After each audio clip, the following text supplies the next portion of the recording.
అంటే embryo transfer అప్పుడు కానీ, లేకపోతే కన్ఫర్మ్ అయిందని చెప్పినప్పుడు కానీ, ఫస్ట్ హార్ట్ బీట్ విన్నప్పుడు కానీ, సెకండ్ స్కాన్ అప్పుడు కానీ, థర్డ్ స్కాన్ అప్పుడు కానీ, తర్వాత ఈ లెగ్స్ కాళ్ళు చేతులు చూసినప్పుడు కానీ, ఇలాగ ముఖం చూసినప్పుడు కానీ, ఇప్పుడు నిన్న హార్ట్ బీట్లో నిన్నే జరిగింది నా స్కాను.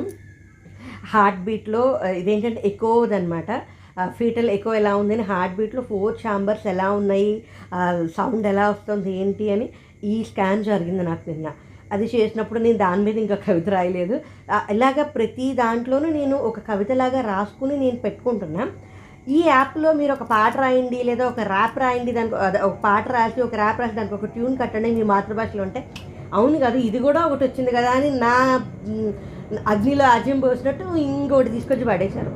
అది ఇప్పుడు కొంచెం 7th మంత్ అయిపోయిన తర్వాత 7th మంత్లో నేను ఒక పాటో గేయమో ర్యాపో ఏమవుతుందో చూడాలి, ప్రయత్నం అయితే చేస్తాను.